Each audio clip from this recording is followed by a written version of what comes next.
પાટણ જિલ્લાના સિદ્ધપુરમાં રાષ્ટ્રપિતા મહાત્મા ગાંધીની જન્મજયંતિની ઉજવણી કરાઈ। સિદ્ધપુરમાં પૂર્વે ધારાસભ્ય ચંદનજી ઠાકોરે બાપુની પ્રતિમા પર સૂતરની આંટી તથા ફુલાર ચડાવી પુષ્પાંજલિ અર્પણ કરી ગાંધીજી તુમ અમર રહોના નારા લગાવવામાં આવ્યા।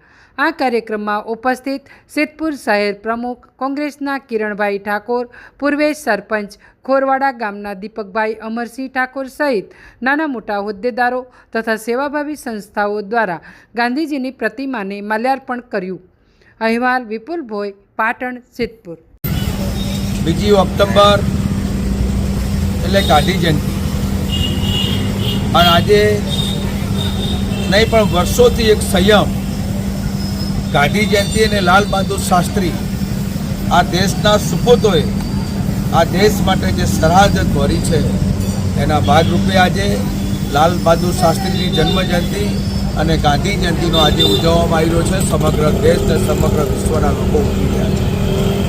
ગાંધીજીના વિચારો, ગાંધીજીની જે પહેલ આ દેશમાં હિન્દ છોડોનો નારો, અંગ્રેજોને ભગાડવાનું કામ, આ દેશને મજબૂત કરવાનું કામ અને આ દેશની સ્થિતિ કઈ રીતે મજબૂત થાય એ આજે ગાંધીજીના વિચારો સાથે ચાલ્યું છે।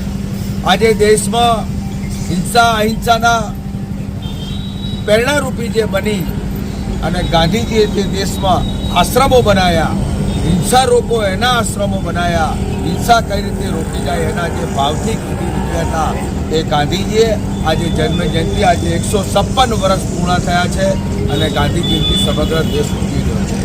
આજે દેશનો હાલાત, દેશની પરિસ્થિતિ કોઈના ઉપર અંકુશ રહ્યો નથી, કોઈના ઉપર કોઈ મર્યાદાઓ રહી નથી। આજે સ્કૂલનો ટીચર ગાંધીજી પણ ઉપર બેઠા બેઠા ચિંતા કરતા છે કે મેં આવો દેશ બનાવ્યો નહોતો। આજે સ્કૂલનો ટીચર એક બાળકી સાથે બળાત્કાર કરે, 14 વર્ષની બાળકી સાથેનો બળાત્કાર કરે અને આજે દેશમાં જે પ્રમાણે લોકો ત્રાહિમામ પુકારી રહ્યા છે, આજે બળાત્કાર જે ભોગ બનનાર વ્યક્તિઓ છે, ચોરીના લૂંટના જે ભોગ બનનાર લોકો છે, બેરોજગારના ભોગ બનનાર જે લોકો છે, આજે ગાંધી જયંતિ નિમિત્તે આટલો જ સંદેશો કહીશ કે આપણે સૌએ ગાંધીના વિચારોએ ચાલવાનું છે। ગાંધીના જે વિચારો જે ચાલશો તો આજે સમગ્ર ગુજરાતના લોકોને પ્રેરણારૂપી સંદેશો આપું છું કે હિન્દ છોડોનો જે નારો મહાત્મા ગાંધી આપ્યો હતો એમ આજે જે દેશમાં જે સાચા ભક્ત તરીકે તમે સાચી ન્યાયનો અને તાજવાનો તોડ તોડો એ દિશામાં મહાત્મા ગાંધીની આત્માને શાંતિ મળશે। એ જ પુષ્પાંજલિ શ્રદ્ધાંજલિ પાઠવું છું। સૌને શુભેચ્છાઓ। ગાંધીજીની જન્મજયંતિ નિમિત્તે એમની પણ જન્મજયંતિની શ્રદ્ધાંજલિ પણ પાઠવું।